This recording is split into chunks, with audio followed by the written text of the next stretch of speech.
አርሰናል በሰባተኛ ሳምንት የእንግሊዝ ፕሪሚየር ሊግ ወሳኝ በነበረው ጨዋታ የለንደን ጎረቤቱን ዌስትሃም ዩናይትድን 2-0 በሆነ ውጤት በማሸነፍ የደረጃ ሰንጠረዡ አናት ላይ መቀመጥ ችሏል። በዚህ ጨዋታ ላይ ዴክላን ራይስ እና ቡካዮ ሳካ ለአርሰናል ግቦችን አስቆጥረዋል። ነገር ግን በሶስተኛ ጨዋታ ላይ ከእንደገና የማርቲን ኦደጋርድ መጎዳት ለአርሰናል ደጋፊዎች አሳሳቢ ሆኗል። ነገር ግን አርሰናል በዚህ ጨዋታ ላይ ዌስትሃምን በማሸነፍ 3 ነጥብ ይዘው በመውጣት ተጨማሪ ጎሎችን በማግኘትና ክሊንሺት በማስመዝገብ በዚህ ጨዋታ ላይ ማሸነፍ ችሏል። ይህ ጨዋታ ምን ይመስል ነበር የሚለውን በዚህ ፕሮግራማችን ላይ የምንመለከት ይሆናል። ሰላም ጤና ይስጥልን የተወደዳችሁ ውድ አድማጮቻችን እንዴት ናችሁልን? እግዚአብሔር ይመስገን እኔ በጣም ደህና ነኝ። የምትገኙት አራዳ ሜዳ ኦፊሻል የዩቲዩብ ገጻችን ላይ ነው። ለቻናሉ አዲስ ከሆናችሁ የዩቲዩብ ገጹን ሰብስክራይብ በማድረግና የሮል ምልክቷን በመጫን የቻናላችን ቤተሰቦች እንድትሆኑ የአክብሮት ግብዣችን ነው። ቪዲዮን ስትጀምሩ ላይክ እያደረጋችሁ መጀመራችሁን አስታውሱ። የአራዳ ሜዳ ኮሜንታተር ተስፋ ወርቅ ሉል ሰገድ አብሬያችሁ ቆይታ አደርጋለሁ። እንግዲህ ይህ የሰባተኛ ሳምንት የጨዋታ መርሃ ግብር እጅግ በጉጉት ሲጠበቅ የነበረ ጨዋታ ነው። ምክንያቱም አርሰናል የሊጉ መሪ መሆን የሚያስችለውን ጨዋታ ነው በዚህ ጨዋታ ላይ ማግኘት ይችል የነበረው። ጨዋታውን ማሸንፎ ወጥቶ ያንን አድርጓል። በእርግጥ አርሰናል የሊጉ መሪ ሆኗል ብለን ስንል አሁን በዚህ ሰዓት ላይ የሊቨርፑልና የቼልሲ ጨዋታ እየተደረገ ነው። ተጠባቂውን ጨዋታ ሊቨርፑል እስከሚያከናውን ድረስና የሊቨርፑል ውጤት እስከሚታወቅ ድረስ ነው አርሰናል የሊጉ መሪ አናት ላይ መቀመጥ የቻለው። በዚህ ጨዋታ ላይ ሊቨርፑል የሚያሸንፍ ከሆነ አርሰናል ወደ ሁለተኛ ደረጃ መልሶ ዝቅ የሚል ይሆናል። ነገር ግን በጨዋታው መርሃ ግብሩ ላይ ደግሞ ሊቨርፑል ነጥብ ከጣለ አርሰናል በሊጉ መሪነት ወደ ኢንተርናሽናል ብሬክ የሚያቀና ይሆናል ማለት ነው። ጨዋታው ምን አይነት ስሜት ነበረው የሚለውን እንመለከታለን። ጨዋታው እውነት ለመናገር እንደው ለገለልተኛ ተመልካች ጨዋታውን በገለልተኛነት ለሚመለከት የእግር ኳስ ተመልካች ብዙ የሚያዝናና የጨዋታ መርሃ ግብር አልነበረም። በተለይም ደግሞ በጨዋታው የሙሉ 90 ደቂቃ እንቅስቃሴ እንደተመለከት ነው አርሰናል ሙሉን ደቂቃ ለማጥቃት ሙከራዎችን ሲያደርግ የነበረበትን ሂደት ተመልክተናል። ከአርሰናል እንዲህ ካለው እንቅስቃሴ ባሻገር ግን ዌስትሃሞች ሙሉ በሚባል ደረጃ በራሳቸው የግብ ክልል ላይ ነው ዘግተው ሲጫወቱና ሲከላከሉ የነበሩት። ከዚህ ባለፈ በዚህ የጨዋታ መርሃ ግብር ልክ የቻምፒየንስ ሊጉ ጨዋታ ላይ እንዳየነው ቲምበር በቋሚነት አልጀመረም። እንዲሁ ደግሞ ሪካርዶ ካላፊዮሪም በቋሚነት አልጀመረም ነበር። ዛሬ ሁለቱ ተጫዋቾች በቋሚነት ጀምረዋል። አርቴታ ሞር ማጥቃቱን የበለጠ ለማሳለጥ ይረዳው ዘንድ ዙቢሜንዲን ቤንች ላይ በማድረግ ማርቲን ኦደጋርድ እና ዴክላን ራይስን እንዲሁም ኤብሬቺ ኤዜን በመሃል ሜዳው ላይ አሰልፏል። ዴክላን ራይስ በብቸኛ የ6 ቁጥር ቦታ ላይ ነው ይህ ተጫዋች እንግዲህ መሰለፍ የቻለው። ከዚህ ባለፈ ደግሞ እንደዚሁ ይህ የጨዋታ መርሃ ግብር በግልጽ እንዳሳየን ጨዋታው ላይ ደግሞ ሊያንድሮ ትሮሳርድ በድጋሚ በቋሚነት ጀምሯል። ቡካዮ ሳካና ቪክተር ዮኬሬስ ከፊት ተሰልፈዋል። ስለዚህ አርሰናል ጨዋታውን በዚህ መንገድ ነበር የጀመረው። የጨዋታው ስክሪን ላይ እንደውም ጨዋታው ሲጀመር ስንመለከት አርሰናል 78% የማሸነፍ ግምት የተሰጠው ቡድን ነበር። በአንጻሩ ደግሞ ዌስትሃም ዩናይትድ 9% ብቻ ነው የማሸነፍ ግምት የተሰጠው። 13%ቱ አቻ ይወጣሉ ሁለቱ ቡድኖች የሚል ነበር። ዌስትሃም ዩናይትድ አሰልጣኝ ኑኖ ኤስፒሪቶ ሳንቶን ወደዚህ ክለብ አምጥቷል። ዌስትሃም ዘንድሮ ጥሩ ጊዜን እያሳለፈ አይደለም። ከዚህ ጨዋታ አስቀድሞ 4 ነጥቦችን በማስመዝገብ በ9 የግብ ዕዳ 19ኛ ደረጃ ላይ ነበር የተቀመጠውና ዛሬም ይሄ ሽንፈት እንደዚሁ መልሶ ቀጥሏል። ኑኖ ኤስፒሪቶ ሳንቶ የመጀመሪያ ጨዋታቸውን በዌስትሃም አሰልጣኝነት አቻ ነበር ያጠናቀቁት። ዛሬ ግን በዚህ ጨዋታ ላይ አቻ ወጥተው ነው ጨዋታቸውን ያጠናቀቁት። ከዛ ባለፈ ለአርሰናል እንደዚህ አይነት ጨዋታዎች ያላቸው ወሳኝነት እንዲህ ነው ተብሎ የሚብራራ አይደለም። ምክንያቱም በባለፉት ጥቂት ዓመታት አርሰናል ሲሸነፍ የምናየው በትልቆቹ ቡድኖች አይደለም። ለምሳሌ አምና አርሰናል ቁጥሩን ካልተሳትኩኝ 4 ጨዋታዎች ላይ ነው የተሸነፈው። ከነዚህ ውስጥ በኒውካስል ዩናይትድ 1 ጨዋታ ተሸንፏል። በቦርንመዝ በደርሶ መልስ ተሸንፏል፣ በሜዳውም ከሜዳውም ውጪ። እንዲሁ ደግሞ ዛሬ በገጠመው ዌስትሃም ዩናይትድ እዚሁ ኤምሬትስ ስታዲየም ላይ 1-0 ተሸንፏል። ስለዚህ እንደ ቦርንመዝ፣ እንደ ዌስትሃም፣ እንደ ፉልሃም ያሉ ተጋጣሚዎች ናቸው አርሰናልም ሞር ሲፈትኑት የምንመለከተውና ምን ያክል አስቸጋሪ እንደሆነ ይህንን ነገር መመልከት ቀላል ነው። አርሰናል ዛሬ በሚኬል አርቴታ አሰልጣኝነት እንግዲህ 300ኛ ጨዋታውን ነው ዛሬ የተመለከትነው። አርቴታ በአርሰናል ሌላ ታሪካዊ አሰልጣኝ የሚያስብለውን ግስጋሴ ማድረግ የሚችልበትን ቁጥር ነው ያስመለከተን። አርቴታ በአርሰናል አሰልጣኝነት 300ኛ ጨዋታውን ነው ዛሬ ማድረግ የቻለው። እንግዲህ አርሰን ቬንገር ናቸው 1235 ጨዋታዎችን በአሰልጣኝነት በመምራት ከፊት ደረጃ ላይ የሚቀመጡት። እሳቸውም ይህን ክለብ ሲለቁ ቫሊዩን የክለቡን ቫሊዩ ዋጋ ጠብቁ ተጠንቀቁ ብለው ነበር ከዚህ ክለብ ጋር የተለያዩት።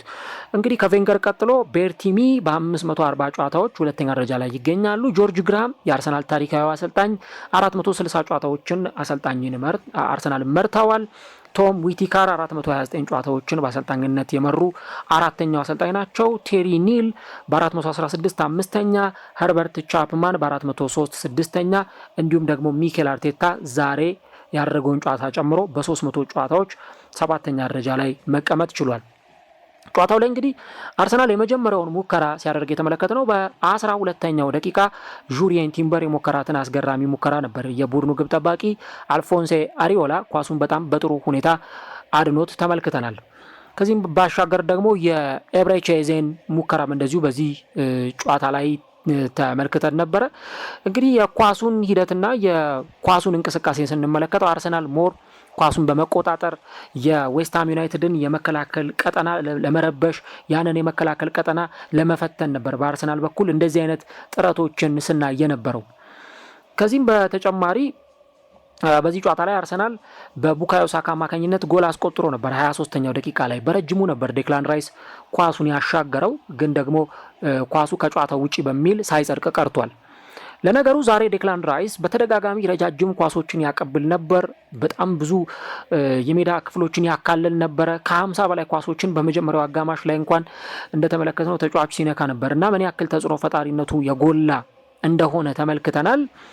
ከዛ በመቀጠል ነው እንግዲህ 29ኛው ደቂቃ ላይ ማርቲን ዙብሜንዲ ማርቲን ኦዴጋርድን ቀይሮ የገባው። ማርቲን ኦዴጋርድ ዘንድሮ በቋሚነት በተሰለፈባቸው 3 የእንግሊዝ ፕሪሚየር ሊግ ጨዋታዎች ላይ እንግዲህ እንዲህ አይነት እንቅስቃሴዎችን ለማድረግ ወደ ሜዳ ሲገባ በጉዳት ምክንያት ተቀይሮ እየወጣ ነው። ዘንድሮ ማርቲን ኦዴጋርድ እድለኛ አይደለም። ምክንያቱም በሊድስ ዩናይትዱ ጨዋታ ላይ አርሰናል 5-0 ሲያሸንፍ በትከሻ ጉዳት ተቀይሮ ወጣ። ከእንደገና ደግሞ እንደዚሁ ለሁለተኛ ጊዜ በኖቲንግሃም ፎረስቱም ጨዋታ ላይ ማርቲን ኦዴጋርድ ተመሳሳይ የትከሻ ጉዳት አጋጥሞት ተቀይሮ ወጥቶ ነበር። እንዲሁም ደግሞ እንደገና አሁንም ለሶስተኛ ጊዜ በዚህ ጨዋታ ላይ በቋሚነት ጀምሮ 20ኛው ደቂቃ ላይ ነው የጉልበት ጉዳት ያጋጠመው። ለመጫወት ሞከረ፣ ሜዳ ላይ ለመቆየት ሞከረ፣ ግን ከ9 ደቂቃ በላይ ሜዳ ላይ መቆየት አልቻለም። በ29ኛው ደቂቃ ላይ በዙብሜንዲ ተቀይሮ ወጥቷል።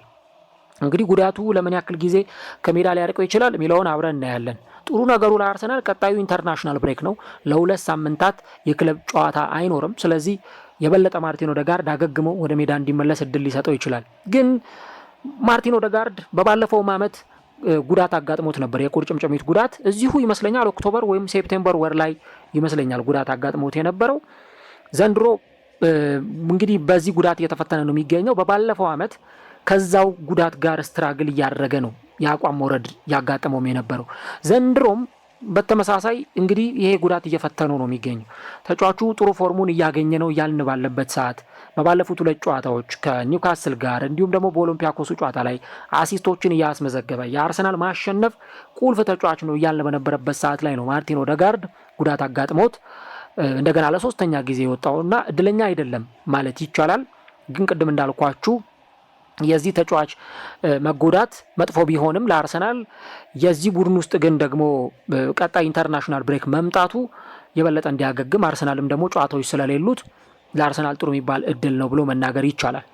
ግን ከኦዴጋርድ መውጣት በፊትም ቢሆን አርሰናል መሀል ሜዳው ባላንስ አልነበረውም። የመሀል ሜዳው ባላንስ አልነበረውም ወይም የተመጣጠነ አልነበረም። ምክንያቱም አርሰናል ብዙ ጊዜ በሚኬል አርቴታ አሰልጣኝነት ለረጅም ጊዜ ማለት ይቻላል በ2-6 ቁጥሮች ወይም ደግሞ በደብል ፒቮት የሚጫወት ቡድን ነው። ከኋላ ለምሳሌ ማጋሌሽና ሳሊባ ይሰለፉና ከነሱ ፊት ቶማስ ፓርቴና ግራኒት ዣካ አሊያም ደግሞ ቶማስ ፓርቴና ጆርጊኒዮ እነዚህ ተጫዋቾች ነበሩ ሲሰለፉ ምናየው። ከዛ ደግሞ ራይስም ሲመጣ ራይስ ከሌሎች ተጫዋቾች ጋር ይጣመራል። ግን ራይስ የ6 ቁጥሩን ቦታ ያግዛል ነው እንጂ ሙሉ በሙሉ በ6 ቁጥር ቦታ ላይ የሚጫወት ተጫዋች አይደለም። ራይስ ቦክስ ቱ ቦክስ አማካይ ነው። ከሳጥን ሳጥን የሚሮጥ መከላከሉን የሚያግዝ ግን ደግሞ የበለጠ ከሳጥን ሳጥን በመሮጥ 8 ቁጥር ላይ የበለጠ አስተዋጽኦ የሚያደርግ ተጫዋች ነው።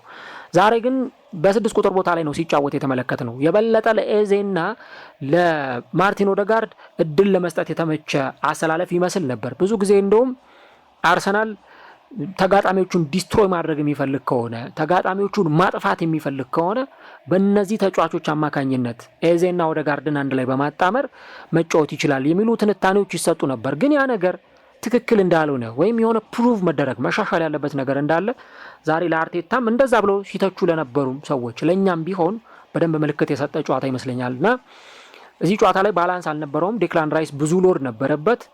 ኤዜና ኦዴጋርድ ደግሞ ያንን ሲጠበቅባቸው በነበረው ነፃነት ልክ ሲጫወቱ አልነበረም።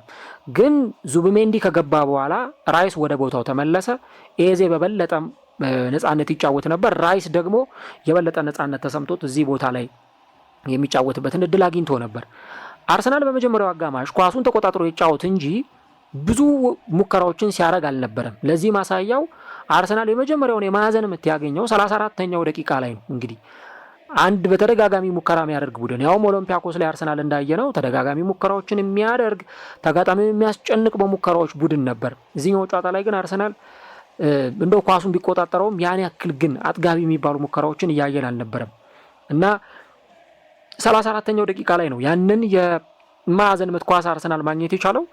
ኤብሬቼዜ 38ኛው ደቂቃ ላይ ለተቆጠረው የአርሰናል ጎል ትልቁ ምክንያት ሆኗል። ከኤዜም ባሻገር ደግሞ የዙቢሜንዲ ማስተዋጽኦ ነበረበት። የዙቢሜንዲን ረጅም ኳስ ተመለከትን። ኤብሬቼዜ የሞከረው ኳስ በአሪዮላ ተመለሰ። ዴክላን ራይስ እንግዲህ የቀድሞ ክለቡ ላይ ጎል ማስቆጠር የቻለበት የጨዋታ ደቂቃ ሆኗል። ከዚህም ቀደም ከሁለት የውድድር ዓመታት በፊት በለንደን ስታዲየም አርሰናል በሰፊ የጎል ልዩነት ዌስትሃምን ሲያሸንፍ ከርቀት ሞክሮ ዴክላን ራይስ ግብ አስቆጥሮ ነበረና እዛም ጨዋታ ላይ ደስታውን አልገለጸም፣ ሰለብሬት አላደረገም። ምክንያቱም ዌስትሃም ብዙ ታሪክ የጻፈበት ክለብ ነው። በአምበልነት የአውሮፓ መድረክ ላይ ዋንጫ ያነሳበት ክለብ ነው። ዴክላን ራይስን አሁን ላለበት ዝናም ጭምር ደግሞ ያበቃው ክለብ ነውና ያ መሆኑን ተከትሎ በዚህ ጨዋታው ላይ ደስታውን ይገልጻል ወይም ደግሞ ሰለብሬት ያደርጋል የሚል አይነት ሁኔታ አልነበረም። እሱም ጎሉን ካስቆጠረ በኋላ ደስታውን አልገለጸም። የመጀመሪያው አጋማሽ ላይ እነዚህን ሁኔታዎች ነው የተመለከትነው። ሁለተኛውም አጋማሽ ላይ አርሰናል እንደው ኳሱን ተቆጣጥሮ ይጫወተው እንጂ ያን ያክል ደግሞ በጣም የሚያስፈሩ ሙከራዎችን የሚያስፈሩ የኳስ እንቅስቃሴዎችን እዚህ ጨዋታ ላይ ስንመለከት አልነበረም። እንደውም ለአርሰናል ማጥቃት የበለጠ ጥሩ እንቅስቃሴ ሲያደርጉ የነበሩት እነ ጁሪየን ቲምበር እነ ሪካርዶ ካላፊዮሪ በተመሳሳይ እንዲህ አይነት የመስመር ማጥቃቶችን እነዚህ ፉልባኮች ሲጫወቱ እንደነበር ተመልክተናል። እና ግን ደግሞ አርሰናል ጨዋታው ላይ ያን ያክል ዌስትሃሞችን የሚያስደነግጥ ወይ ደግሞ ባለፈው ኒውካስል ዩናይትድ ላይ እንደተመለከት ነው ከፍተኛ የሆነ የኳስ ተደጋጋሚ ሙከራዎችን አላየንም። ለምሳሌ ኦፕታ ይዞት የወጣውን አንድ መረጃ እንመልከት። ኦፕታ በዚህ ጨዋታ ላይ አርሰናል 21 ሙከራዎችን ሞክሯል ይለናል። ግን ከ21 ሙከራዎች ኢላማውን የጠበቀው 5 ሙከራ ብቻ ነው። ተመልከቱ እንግዲህ ምን ያክል አርሰናል 21 ሙከራ ሞክሮ አብዛኛው የከሸፈ የምትሉት አይነት ሙከራ ነበር እና እንግዲህ በባለፈው ከነበረው የሙከራ ብዛት አንጻር ዛሬም በጣም ብዙ ሙከራ ሞክሯል አርሰናል። ብዙ የኳስ ሙከራዎችን ያደረገባቸውን ሁኔታዎችና ሂደቶች ስንመለከት ነበር። በኦሎምፒያኮስም ጨዋታ አርሰናል 16 ሙከራ ነው የሞከረው፣ ግን ኢላማውን የጠበቀው 5 ሙከራ ብቻ ነው። ኤክስፔክትድ ጎሉ 2.73 ነበር በኦሎምፒያኮስ ጨዋታ ላይ፣ ብዙ ነው 2.73። ዛሬም ራሱን ነው የደገመው 2.73 ኤክስፔክትድ ጎል ነበረው አርሰናል። ግን ከ21 5ቱ ብቻ ነው ኢላማውን የጠበቀው ማለት 16ቱ ኦፍ ታርጌት ነው ማለት ነው። ስለዚህ አርሰናል ሻርፕነስ ላይ የበለጠ ስል መሆን ላይ በጣም ጠንከር ብሎ ከዚህ በኋላ መስራት እንዳለበት እነዚህ ጨዋታዎች በደንብ የሚያሳዩ ናቸው እንጂ ከርቀት የሚሞከሩም ኳሶች ብሎክ የሚደረጉም ኳሶች አሁን ደግሞ ሙከራ ስለሆነ የሚቆጠሩት ያንን በደንብ ማየት ያስፈልጋል። ከዛ ውጪ 68 በመቶ ነው አርሰናል ኳስ የተቆጣጠረው፣ 32 በመቶ ዌስትሃም ኳስ ተቆጣጥሯል። 4 ሙከራ ሞክረዋል፣ ምንም ኢላማውን የጠበቀ ሙከራ አላደረጉም። 0.49 ነው ኤክስፔክትድ ጎላቸው የነበረው። ስለዚህ ዌስትሃም በዚህ ጨዋታ ላይ የማጥቃት ፍላጎት አልነበረውም ወይም ደግሞ የማጥቃት እንቅስቃሴ አልነበረውም። ሁኔታው ሙሉ በሙሉ በአርሰናል ቁጥጥር ስር ነበር የነበረው ጨዋታ። 65ኛው ደቂቃ ላይ ጁሪየን ቲምበር ጥፋት ተሰራበት በኤልሃጂ ዲዩፍ በሴኔጋላዊው ተከላካይ። ቅድም እንደነገርኳችሁ ጨዋታው ላይ የበለጠ አርሰናል እንዲያጠቃ የነ ጁሪየን ቲምበር እና የነ ካላፊዮሪ እንቅስቃሴ በጣም ወሳኝ ነበር። ቡካዮ ሳካ እንግዲህ በ200ኛ የእንግሊዝ ፕሪሚየር ሊግ ጨዋታው ዛሬ በ67ኛው ደቂቃ በፍጹም ቅጣት ምት ግብ ማስቆጠር ችሏል። እንግዲህ በሚኬል አርቴታ ያለፉትን 6 ዓመታት ሚኬል አርቴታ 300 ጨዋታዎችን ሲያደርግ እንደ ቡካዮ ሳካ ብዙ ግቦችን ያስቆጠረ እንደ ቡካዮ ሳካም ብዙ ጨዋታዎችን ያደረገ ተጫዋች የለም። የዛሬውን ጨዋታ ጨምሮ ቡካዮ ሳካ 250 ጨዋታዎችን ማድረግ ችሏል።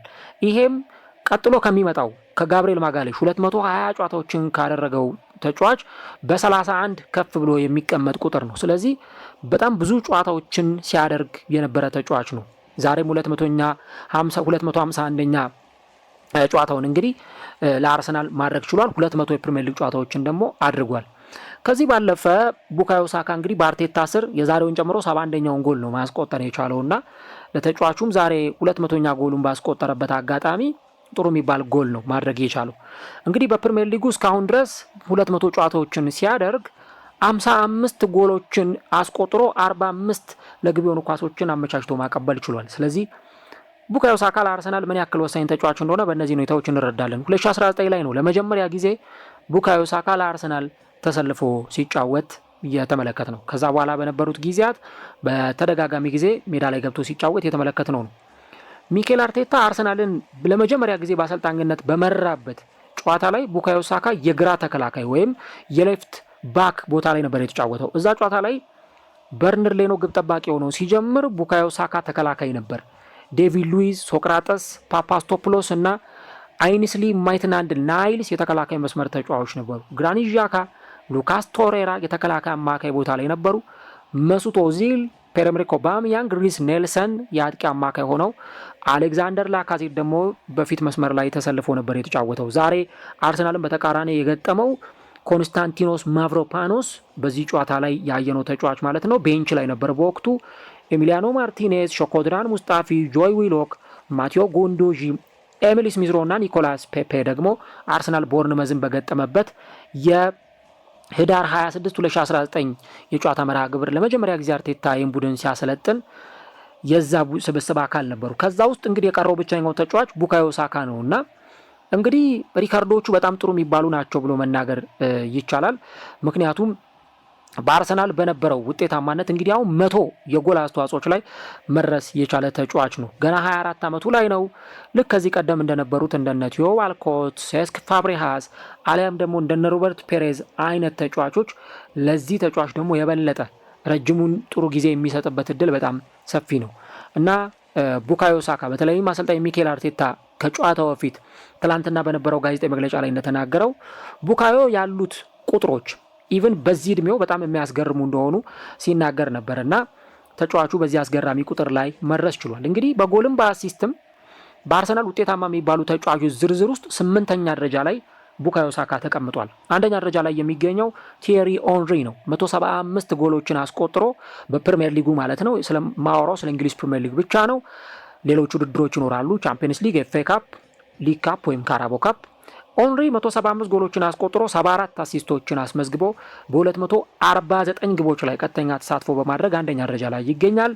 ዴኒስ ቤርካምፕ በ87 ግቦችና በ94 አሲስቶች 181 ቀጥተኛ የግቡ ተሳትፎ አለው። ሮቢን ቫን ፐርሲ 96 ግቦችና 39 አሲስቶች በ135 የጎል አስተዋጽኦ 3ኛ። ያን ራይት አሲስት የለውም በ104 ግቦች በአጠቃላይ እንደዚሁ ደግሞ አሲስትም አስመዝግቧል። 4ኛ ደረጃ ላይ ነው የሚገኘው። ቲዮ ዋልኮት፣ ሴስክ ፋብሪያስ፣ ሮበርት ፔሬዝ እንደዚሁ እስከ 7ኛ ያለውን ደረጃ ይዘዋል። ሮበርት ፔሬዝ 62 ጎልና 41 አሲስት አለው በአጠቃላይ በ103። ሴስክ ፋብሪያስ 105፣ ቲዮ ዋልኮት 108 ነው። ስለዚህ ቡካዮ ሳካ 55 ጎልና 45 አሲስት አለው። ከዚህ በኋላ 100 የግብ አስተዋጽኦች ላይ የነበረ ተጫዋች ስለነበር ቁጥሩን እየጨመረ የሚሄድበት እድል በጣም ሰፊ ነውና እነዚህን ሁኔታዎች በደንብ በግልጽ ተመልክተናል። ከዛ ባለፈ ግን ሪካርዶ ካላፊዮሪን ደግሞ ማንሳት አስፈላጊ ነው። ስለዚህ ተጫዋች ለብቻው ፕሮግራም ሰርቻለሁ፣ ገብታችሁ ልታደምጡ ትችላላችሁ። ሪካርዶ ካላፊዮሪ የሚኬል አርቴታ አሁን ተመራጭ የሚባለው ተጫዋች ከሉዊስ ስኬሊም በላይ ሆኖ አሁን በአርሰናል እየተመለከተ ነው። ምክንያቱም ሲከላከል በጣም የተዋጣለት ተጫዋች ነው። ሲያጠቃም ደግሞ በጣም የተዋጣለት ምርጥ የሚባል የሜዳ ላይ እንቅስቃሴ የሚያሳይ ተጫዋች ነው። ዛሬ በነበረው ጨዋታ ላይ እንኳን እንዳየነው በርካታ የሜዳ ክፍሎችን ሲያካልል፣ በርካታ የሜዳ ክፍሎችን ሲረግጥ ነበር። በዚህ ሰዓት ላይ ደግሞ በተለይም አርቴታ ተጫዋቹን የሚጠቀምበት ሮል ለምሳሌ በቦሎኛ ሲጫወት ሴንተር ባክ ወይም ደግሞ የማል ተከላካይ ሆኖ የሚጫወት ተጫዋች ነበር። በዚህ ቦታ ላይ ግን ይሄ ተጫዋች የግራ ቦታ ላይ የሌፍት ፉልባክ ሆኖ ይጫወታል። ከተከላካይ ጀርባ የሚጣሉ ረጃጅም ኳሶችን የሚጥል በጣም ለአርቴታ ቡድን የተዋጣለት የሜዳ ላይ ብቃት ማሳየት የሚችል ተጫዋች ነው እና ሪካርዶ ካላፊዮሪ በተለይም ደግሞ በባለፈው ዓመት ብዙ ጉዳቶች ሲያስቸግሩት የነበረ ተጫዋች ነው። 2024-25 ላይ አርቴታ ተገዶም ቢሆን ማይልስ ሉዊስ ስኬሊን ነበር በቋሚነት ሲያሰልፍ የነበረው። 18 ዓመቱ ላይ ነው። ገና ብዙ ጫናዎች በዚህ ተጫዋች ላይ ስንመለከት ነበር። በሉዊስ ስኬሊ ላይ 19 ዓመቱ ላይ የሚገኝ ተጫዋች ነው። የ18 ዓመት ልጅ በነበረበት ጊዜ ግን ብዙ አይነት ሁኔታዎችን በዚህ ተጫዋች ጉዳይ ላይ ስንመለከት ነበርና ሁኔታዎቹ በጣም አስቸጋሪ የሚባሉ ናቸው። ግን ደግሞ ካላፊዮሪ አንድ የሚነሳበት የነበረው ጥያቄ መከላከል ላይ ክፍተት አለበት። እሱ ትቷቸው የሚወጣቸው ስፔሶች ኦቨርላፕ እያደረገ ከአጥቂዎች ጀርባ ሲገባ የሚተዋቸው ስፔሶች ለተጋጣሚ ክፍተት የሚሰጡ ናቸው በሚል በጣም ብዙ ወቀሳዎች የሚቀርቡበት ነበረ። ግን ካላፊዮሪ አሁን እንደምታዩት መከላከሉን ማሻሽሎ ነው የመጣው። ሲከላከል የተዋጣለት ነው፣ ሲያጠቃም የተዋጣለት ነው። ማጥቃቱን ደግሞ በደንብ ማገዝ የሚችል ተጫዋች ነው እና እንዲህ ባለው የሜዳ ላይ እንቅስቃሴ ደግሞ ተጫዋቹ ምን ማድረግ እንደሚችል በደንብ እያሳየ ነው የሚገኘው እና የሪካርዶ ካላፊዮሪ እዚህ ቦታ ውስጥ ሆኖ በዚህ ጨዋታ ላይ ያሳየው እንቅስቃሴ በጣም ጥሩ የሚባልና የሚደነቅ አይነት ነው ብለን ማንሳት እንችላለን። በሁለተኛው አጋማሽ ተቀይሮ ቢወጣም ነገር ግን ደግሞ በአርቴታ ቡድን ውስጥ በጣም ትልቅ ሚና ያለው ተጫዋች ነው። ቅድም ስለ ማርቲን ኦዴጋርድ ሳነሳ የማርቲን ኦዴጋርድ እንደገና በዚህ ጨዋታ ላይ መጎዳት ሶስተኛ ጨዋታ ላይ ነው የተጎዳው ብያቸዋለሁ ቅድም። በእርግጥ ጉዳቱ ለምን ያክል ጊዜ እንደሚያርቀው አይታወቅም። ነገር ግን ሜዳ ላይ በ20ኛው ደቂቃ ግና ጉዳት አጋጥሞት አሁን ደግሞ በጉልበት ጉዳት ምክንያት ነው ተጫዋቹ የተፈተነው። እንግዲህ በዚህ ጨዋታ ላይ ዴክላን ራይስን በእርግጥ በጉዳት አጋጥሞት ነው ተቀይሮ የወጣው። ማርቲኔሊና እንዲሁ ደግሞ ከማርቲኔሊን ባሻገር ሌላኛው ተጫዋች ኤታን ዋኔሪ፣ ሉዊስ ስኬሊ ተቀይረው ወደ ሜዳ ገብተዋል። ግን ደግሞ የተጫዋቾች ጉዳት አሁንም በተደጋጋሚ ጊዜ እየተመለከትን እንገኛለን። ለእኔ በዚህ በአርሰናል ቡድን ውስጥ በጣም ተደጋጋሚ ጉዳቶች አሁንም እያየን ነው። ሃቨርትዝን አይተናል።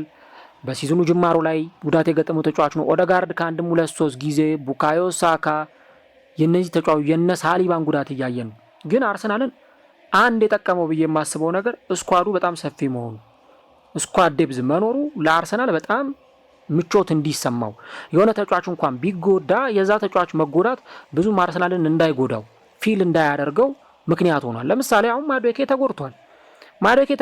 ግን የማዱዌኬ መጎዳት አርሰናልን የሚያስጨንቅ አይደለም። የሚያስጨንቅ ስላችሁ ያን ያክል ጭንቀት የሚለቅባቸው አይደለም። ቡካዮ ሳካ ተጎድቷል። ማዱዌኬ ሜዳ ላይ ገብቶ ጥሩ ሲጫወት ተመልክተነዋል እሱ ሜዳ ላይ ባልነበረበት ጊዜ። ስለዚህ ይህንን የጨዋታ መርሃ ግብር ለማሸነፍ የሆኑ ተጫዋቾች ሜዳ ላይ ቢጎዱ እንኳን አርሰናል ሌሎች አማራጮችን መጠቀም ይችላል እና የእነዚህ ተጫዋቾች ሜዳ ላይ ኢንቮልቭ ማድረግ በጣም አስፈላጊ መሆኑን በደንብ የምንረዳው ጭምር ነው። ስለዚህ የተጫዋቾች ተደጋጋሚ ጉዳት አሁንም በአርሰናል በኩል የምንመለከታቸው ናቸው። ከዚህ በኋላም ሊያጋጥም ይችላል። ግን ቅድም እንዳልኩት ስኳሩ በጣም ሰፊ መሆኑ አርሰናል በዚህ ጉዳይ እንዳይቸገር አድርጎታል እና ይህንን በዚህ ሁኔታ በደንብ ማንሳትና መረዳት የሚቻለው ነገር ነው። ከዚህ በተጨማሪ ግን እኔ አንድ ማንሳት የምፈልገው በተለይ የሚኬል አርቴታ የቡድን ግንባታው አሁን ጥሩ የሚባል ስቴጅ ላይ እንደደረሰ የተመለከትን እንገኛለን። ቅድም እንደነገርኳችሁ ነው ቤስት ኢሌቨን ላይ የነበሩት እነ ሶቅራጠስ፣ ተጠባባቂ ወንበር ላይ የነበሩት እነ ሾኮድራን ሙስጣፊ የነበሩበት ጊዜ ነው። 6 ዓመታትን በአርሰናል አሰልጣኝነት መጥቶ 300 ጨዋታዎችን አድርጎ በዛ ውስጥ ግን ደግሞ ይሄንን አይነት እጅግ በጣም አስገራሚ ጊዜ ማሳለፍ። ለምሳሌ በዚህ ጨዋታ ላይ አርሰናልን ስንመለከት 496 የተሳኩ ኳሶችን አርሰናል ተቀባብሏል። በአንጻሩ ደግሞ በአርሰናል እግር ኳስ ክለብ በኩል እንደተመለከት ነው የኳስ ቁጥጥሩን በጣም ከፍተኛ ነበር። 47 ኳሶችን በተቃራኒ የፍጹም ቅጣት ምት ግብ ክልል ውስጥ መንካት ችሏል። ዌስትሃም 7 ኳስ ብቻ ነው በተቃራኒ የፍጹም ቅጣት ምት ግብ ክልል ውስጥ መንካት የቻሉ። በእርግጥ ጨዋታውን እንዳየነው አሰልቺ ነበረ፣ ግን እንደዛም ቢሆን ለአርሰናል ደግሞ በጣም ግሩም ጊዜ እንደነበረ ይህንን ጨዋታ ተመልክተናል እና ዛሬ በነበረው የአርሰናል የጨዋታ እንቅስቃሴ ውስጥ የአርሰናልን መለወጥ በደንብ የተመለከትንበት ነው። አሁን አርሰናል ሁልጊዜም ማጠቃለያችን ላይ እንደምናነሳው ጥሩ ጊዜን እያሳለፈ ነው። አዎ ስኳዱ በጣም ቆንጆ ነው። አሁን የዛሬው ጨዋታ ቅድም እንዳልኩት ለመመልከት የሚያጓጓ ወይም ለመመልከት የሚስብ አይነት ጨዋታ አይደለም። እንደውም ለመመልከት ከዚህ በፊት የአርሰናል ጨዋታ ተመራጭ ጨዋታ ነው። ምክንያቱም ብዙ ጥሩ እንቅስቃሴዎች የነበሩት በሁለቱም ቡድኖች በኩል እንደው መመላለስ እንኳን ባይኖር አርሰናል አሁንም በተደጋጋሚ ጊዜ ሲያጠቃ የምንመለከትበት አይነት ጨዋታ ነው። ግን አርሰናል በዚህ ጨዋታ ላይ 28 ፋውሎች ተሰርተዋል። 14 በሁለቱም በኩል ተመልክተናል። በሁለቱም በኩል ጥፋቶች ሲሰሩ ስንመለከት ነበር። ስለዚህ ለአርሰናል በጣም ወሳኙ ነገር ቁልፉ የሚባለው ነገር ከዚህ የጨዋታ መርሃ ግብር ውስጥ ስኳዱ ምን ያክል በጣም ዴቨሎፕ እንዳደረገ የተረዳንበት ነውና እንግዲህ በፊት ከነበረው ሚኬል አርቴታ ለመጀመሪያ ጊዜ ሲረከብ ከነበረው ቡድን አሁን ላይ በጣም ምርጥ ሆኖ የምንመለከተው ቡካዮ ሳካ ነው። አብዛኞቹ ተጫዋቾች ሁሉም ማለት በሚቻል ሁኔታ ከዛ ክለብ ጋር ተለያይቷልና ቡድኑን በሚገርም ሁኔታ ገንብቶታል። ቡድኑን በሚገርም ሁኔታ አሻሽሎታል። አሁን ከዚህ በኋላ አርሰናል የሚፈለግበት ዋንጫ ማንሳት ብቻ ነው። ቅድም እንደተናገርኩት እነዛን አርሰናልን ይፈትኑ የነበሩ ተጋጣሚዎችን ደግሞ ማሸነፍ ከዚህ በኋላ ይጠበቃል። አሁን ሊጉን መርቶም ወደ ኢንተርናሽናል ብሬክም ሄደ። ሊጉንም ሳይመራ ወደ ኢንተርናሽናል ብሬክ ቢሄድ ዋናው ቁም ነገር አርሰናል አሁንም በሊጉ የዋንጫ ፉክክር ውስጥ በደንብ ራሱን ማቆየቱን እና ይሄንን ደግሞ የጨዋታ ምሽት በደንብ አርሰናል እንደዚህ እያሳመረ ተደጋጋሚ ጨዋታዎችን እያሸነፈ የሚሄድ ከሆነ ለአርሰናል አሁንም ነገሮች በተቃና ሁኔታ ሊቀጥሉ ይችላሉ። ይሄንን የአሸናፊነት ሞመንተም አርሰናል በአመት ብዙ ጨዋታዎች የሚሸነፍ ቡድን አይደለም። ቅድም እንዳልኳቸው አምና 4 ጨዋታ ካቻምና ደግሞ 5 ጨዋታ ነው በቁጥር የተሸነፈው በፕሪሚየር ሊጉ ብቻ። ግን ደግሞ አቻ የሚወጣቸው ጨዋታዎች ይበዛሉ። ለምሳሌ ባለፈው አመት አቻ የወጣቸው ጨዋታዎች በጣም ብዙ ነበሩ፣ ነጥብ የጣለባቸው ጨዋታዎች። ስለዚህ አርሰናል ደግሞ ሌሎቹን ከባባድ ጨዋታዎችንም ሲያደርግ አሁን ለምሳሌ ከኢንተርናሽናል ብሬክ በኋላ ከ14 ቀናት በኋላ ማለት ነው ከፉልሃም ጋር ይጫወታል። ሌላኛውን ከባድ ተጋጣሚ ነው ደግሞ የሚያገኘው ከሜዳው ውጭ ወደ ክራቫን ኮቴጅ አቅንቶ ወደ ምዕራብ ለንደን አቅንቶ ነው ይህን ጨዋታ የሚያከናውኑ። ከዛ በመቀጠል አትሌቲኮ ማድሪድን ይገጥማል። በቻምፒየንስ ሊግ ክሪስታል ፓላስን ያገኛል። ክሪስታል ፓላስ ምን ያክል አስቸጋሪ ቡድን እንደሆነ እየተመለከትን ነው። ክሪስታል ፓላስንም ይገጥማል። ከዛ በኋላ እንደዚሁ ደግሞ ሌሎች ጨዋታዎች በተራ ይመጣሉ። የነ ሰንደርላንድ፣ የነ ቶተንሃም፣ የነ ባየር ሚዩኒክ፣ የነ ቼልሲ፣ የነ ብሬንትፈርድ፣ የነ አስተን ቪላ ጨዋታዎች በተከታታይ ይመጣሉ። ስለዚህ አርሰናል ይሄ ትልቆቹ ጨዋታዎች ላይ ብቻም ሳይሆን እነዚህንም አይነት ጨዋታዎች ማሸነፍ፣ እነዚህንም አይነት ጨዋታዎች ዶሚኔት ማድረግ በጣም ለአርሰናል ወሳኝና ቁልፍ የሚባሉ ነገሮች ናቸው። ከዚህ ጨዋታ በኋላ የቡድኑ አምበል ሆኖ ከማርቲን ኦዴጋርድ መውጣት በኋላ የተመለከትነውና በጨዋታው ላይ ግን ማስቆጠር የቻለው ቡካዮ ሳካ አስተያየቱን ሲሰጥ ከጨዋታው በፊት ከቴሪ ኦንሪ ጋር አውርቼ ነበር። እናም ኦንሪ አንድ ነገር ነግሮኝ ነበር። አስታውስ፣ ዌስትሃም 2 ጊዜ እዚህ ሜዳ ላይ አሸንፎናል። ዛሬ ይህ ነገር መደገም የለበትም ብሎ ነገረኝ። ይህ የማይታመን ድል ነበር። በእርግጥ ድሉ ይገባናል። ድሉን በማግኘታችን በጣም ደስተኛ ነኝ የሚል ሀሳብ ቡካዮ ሳካ ሰጥቷል። እና ይህ ጨዋታ እንግዲህ ለአርሰናል በጣም የተዋጣለት የሚባል እንደው ለማየት የሚሰብም ጨዋታም ባይሆን አርሰናል 3 ነጥብ ያገኘበት ነበር። አሁን አርሰናል በ16 ነጥብ ሊጉን እየመራ ነው የሚገኘው። የሊቨርፑል ጨዋታ ከተጠናቀቀ በኋላ እንግዲህ መሪ ይሆናል አይሆንም የሚለውን አብረን እንመለከተዋለን። ቶተንሃም ስፐርስ 14 ነጥቦችን ይዞ 3ኛ ነው።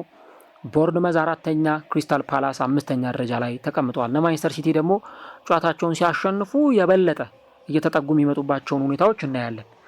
ዞሮ ግን ለአርቴታ በተለይ በጣም ወሳኝ የሚባል 3 ነጥብ የተገኘበትም ጭምር ነው። አርሰናል ደግሞ በዚህ ጨዋታ ላይ አሸንፎ መውጣቱና ጎሉን መጨመሩ። ዛሬ ለምሳሌ አርሰናል ክሊንሺት ይዞ ወጥቷል። በ3 ጨዋታዎች ላይ ብቻ ነው አርሰናል ጎል የተቆጠረበት። በሊቨርፑል እንዲሁ ደግሞ በኒውካስል እና በማንቸስተር ሲቲ 4 ጨዋታዎች ላይ ክሊንሺት ይዞ ወጥቷል። የተከላካይ መስመሩን ብቃት አለማድነቅ አይቻልም። ዳቪድ ራያ ዛሬ ምንም የተጨነቀበትን ምሽት አላሳለፈም። እንደውም ተረጋግቶ የግብ ጠባቂ ቦታ ላይ በጣም በተረጋጋ ሁኔታ ሲጫወት ነው የተመለከት ነው እና ምን ያክል ደግሞ የአርሰናል ተከላካይ ሶሊድ እንደሆነ ጠንካራ እንደሆነ በባለፉት ጨዋታዎች ላይ እየተመለከትን እንገኛለን እና አርሰናል ጥሩ ምሽትን ያሳለፈበት አስገራሚ የጨዋታ መርሃ ግብርንም ያሳለፈበት ጨዋታ ነበር ብሎ መናገር ይቻላል። የነ ዙቢሜንዲ ተቀይሮ መግባት ጨዋታው ላይ የሆነ ልዩነት ፈጣሪ እንደነበር ተመልክተናል። አንድ መጨረሻ ላይ ግን ማነሳው አርሰናል እንደው በባክ ፎር የሚጫወት ይመስላል እንጂ 4ቱም ተጫዋቾች ሴንተር ባክ ደግሞ ሆኖ መጫወት የሚችሉ ናቸው። ለምሳሌ ሳሊባም ማጋሌሽ 2ቱ ተመሳሳይ ፖዚሽን ላይ ነው የሚገኙት። ከዛ በኋላ ቲምበርም ብታዩት ፉል ባክ ሆኖ መጫወት የሚችል ተጫዋች ነው። ፕላስ ሴንተር ባክ መሆን ይችላል። ሪካርዶ ካላፊዮሪም በተመሳሳይ እዚህ ቦታ ላይ ወይም እዚህ ፖዚሽን ላይ መጫወት የሚችል ተጫዋች ነው። ስለዚህ እነዚህ ተጫዋቾች የአርሰናልን መከላከል የበለጠ እንዴት ሶሊድ ሊያደርጉት እንደሚችሉ የበለጠ የአርሰናልን መከላከል ጠጣር ሊያደርጉት እንደሚችሉ እነዚህ ሁኔታዎች በደንብ በግልጽ የሚያሳዩና የሚናገሩ ናቸውና እንግዲህ ካላፊዮሪ ደግሞ ወደፊት እየወጣ የሚጫወት የአርሰናልን ማጥቃት የበለጠ ማሳለጥ የሚችል ተጫዋች እንደሆነ ማንሳት ይቻላል። ለተከታታይ 2 ዓመት ኤምሬትስ ላይ መጥቶ አርሰናል ያስቀየመውን ቡድን ነው በዚህ ጨዋታ ላይ አሸንፎ መውጣት የቻለውና ለአርሰናል በጣም ጥሩ የሚባል ውጤት ተመዝግቧል። አሁን አርሰናል እንግዲህ የሊጉ አናት ላይ መቀመጥ የቻለበትን ውጤት ነው ያስመዘገበው። እናንተስ ጨዋታውን እንዴት ተመለከታችሁ? ሀሳባችሁን ልታጋሩን ትችላላችሁ። አርሰናል ወሳኝ የሆነ 3 ነጥብ ይዞ ወጥቷል። ሊቨርፑል እንግዲህ ውጤቱ እስከሚታወቅ በሊጉ የደረጃ ሰንጠረዥ አናት ላይ የተቀመጠበትን ውጤት ተመዝግቧል። አርሰናል ዌስትሃምን 2-0 በለንደን ደርቢ ማሸነፍ ችሏል።